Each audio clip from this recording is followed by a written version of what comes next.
اب میں سوچتا ہوں کہ ہم بڑے کیوں ہو گئے۔ یہ بات سننے کے بعد آپ بھی ایسا ہی سوچنے لگیں گے۔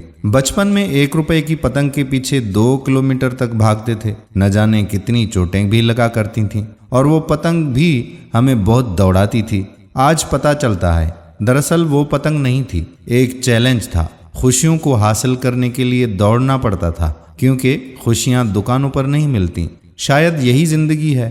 جب بچپن تھا تو جوانی ایک خواب تھا، جب جوان ہوئے تو بچپن ایک خوبصورت یاد بن گیا۔ جب گھر میں رہتے تھے تو آزادی اچھی لگتی تھی، آج آزادی ہے پھر بھی گھر جانے کی جلدی رہتی ہے۔ اسکول میں جن کے ساتھ جھگڑتے تھے آج ان کو ہی انٹرنیٹ پہ تلاش کرتے پھرتے ہیں۔ خوشی کس میں ہوتی ہے یہ پتہ اب چلا ہے، بچپن کیا تھا اس کا احساس ہمیں اب ہوا ہے۔ جب ہم اپنی شرٹ میں ہاتھ چھپاتے تھے اور لوگوں سے کہتے پھرتے تھے کہ دیکھ سکتے ہیں کہ میں نے اپنا ہاتھ جادو سے غائب کر دیا ہے۔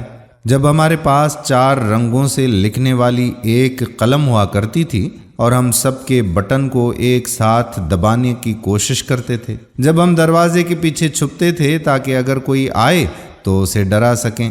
جب آنکھیں بند کر کے سونے کا ڈرامہ کرتے تھے تاکہ کوئی ہمیں گود میں اٹھا کے بستر تک پہنچا دے۔ سوچا کرتے تھے کہ یہ چاند ہماری سائیکل کے پیچھے پیچھے کیوں چل رہا ہے۔ فریج آہستہ سے بند کر کے یہ جاننے کی کوشش کرتے تھے کہ اس کی روشنی کب بند ہوتی ہے۔ بچپن میں سوچتے تھے کہ ہم بڑے کیوں نہیں ہو رہے ہیں، اور اب ہم سوچتے ہیں کہ ہم بڑے کیوں ہو گئے۔ یہی زندگی کی حقیقت ہے۔ دوستو، اگر آپ بھی میری باتوں سے متفق ہیں تو اس ویڈیو کو شیئر ضرور کیجیے گا۔